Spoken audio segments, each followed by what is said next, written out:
Halo, jumpa lagi di channel YouTube Welina Sebayang Official.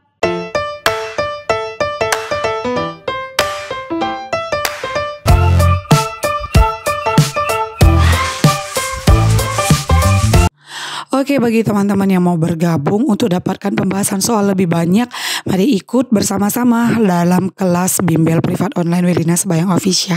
Nah, bagi teman-teman yang mau ikut bergabung, bisa langsung saja menghubungi nomor WA 0812 1249 5294. Kita akan ada kelas bimbel privat online pembahasan soal lewat grup WA, Zoom, dan juga tryout secara mandiri. Nah, bagi teman-teman yang belum memiliki buku ini, boleh teman-teman langsung pesan buku ini di WA admin 0812 1249 5294. Nah, jadi dalam buku ini sudah ada soal-soal tentang hukum dan juga tentang P3K kebidanan, dan di dalam buku ini juga sudah ada kunci jawaban dan pembahasan, dan di lembar terakhir itu ada juga tentang khusus materi yang mulai dari P3K, PWS KIA, tentang etik, dan macam-macam soal-soal pembahasan.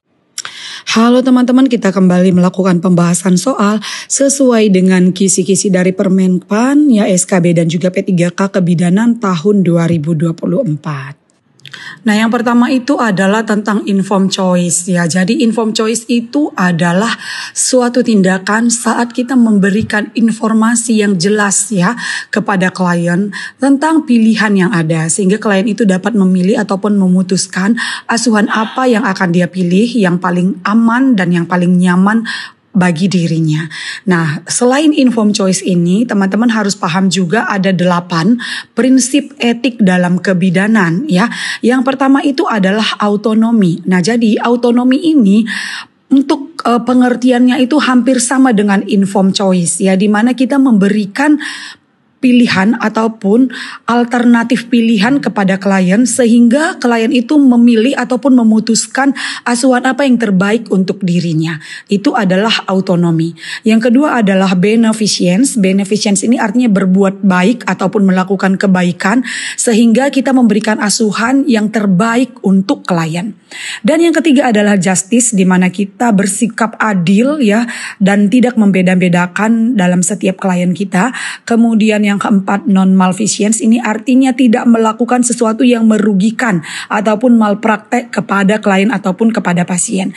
Yang kelima adalah veracity. Veracity ini artinya berbuat kejujuran ataupun kebenaran yang sebenar-benarnya. Jadi segala informasi yang kita berikan kepada klien ataupun pasien itu adalah dengan jujur dan yang sebenar-benarnya. Fidelity ini adalah ketika kita harus tepat janji ya, tepat janji terhadap klien pada saat kita sudah berjanji memberikan asuhan. Dan yang ketujuh adalah confidentiality. Ini adalah menjaga kerahasiaan ya, menjaga identitas dan kerahasiaan pasien atau klien. Yang kedelapan adalah accountability. Ini adalah bagaimana kita dapat bertanggung jawab atau setiap asuhan yang kita berikan itu dapat dipertanggungjawabkan. Oke, selanjutnya kita akan latihan ke dalam bentuk contoh soal ya. Oke, seorang bidan sedang memberikan asuhan kebidanan kepada calon abseptor KB baru. Bidan memberikan penjelasan tentang kelebihan dan kekurangan masing-masing jenis kontrasepsi dan membiarkan ibu memutuskan jenis KB yang akan dipilih. Prinsip apakah yang dilakukan bidan dalam kasus tersebut? A. Autonomi, B. Justice, C. Beneficence, D. Non-malfeasance, E. Veracity. Nah, tadi sudah saya terangkan ya kalau autonomi itu adalah memberikan kebebasan untuk klien itu mengambil keputusan yang terbaik untuk dirinya. Ya, jadi kita hanya menjelaskan, memberikan informasi, tapi yang memutuskan itu adalah klien. Nah, itu disebut dengan autonomi. Kalau justice tadi itu adil, ya tidak membedakan. Beneficence melakukan yang terbaik. Non-malfeasance itu tidak melakukan yang merugikan pasien ataupun malpraktek. Veracity itu adalah jujur ya, melakukan kebenaran dengan jujur.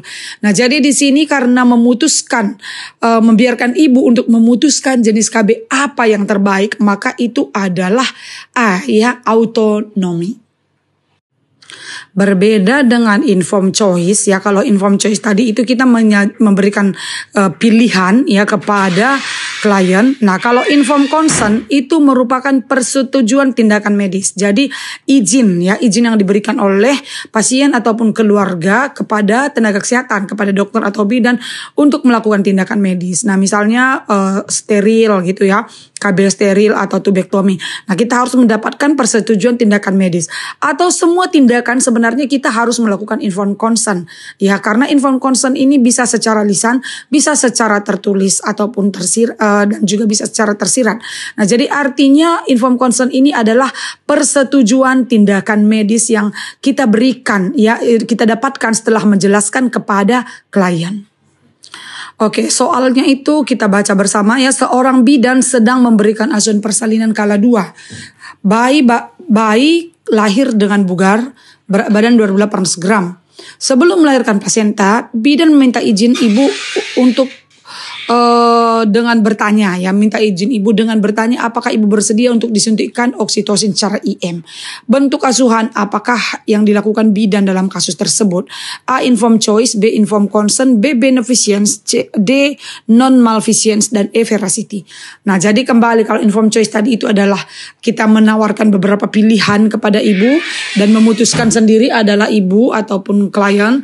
Nah, informed consent itu adalah bentuk persetujuan tindakan medis. Ya, jadi kita harus mendapatkan izin setiap kali kita melakukan tindakan. Seperti pada kasus ini ya, kita mau suntikkan oksi, bagian dari langkah APN itu kita minta izin ibu. Ibu, di sini kita mau suntikkan oksitosin biar supaya cepat lahir plasentanya. Ibu bersedia kan, Bu? Nah, itu merupakan informed consent secara lisan ya. Jadi semua bentuk persetujuan tindakan medis, baik itu lisan ataupun dalam bentuk tertulis yang ditandatangani pakai materai ataupun tanda tangan biasa, itu disebut dengan informed consent. Ya, jadi jawabannya ini adalah B, informed consent.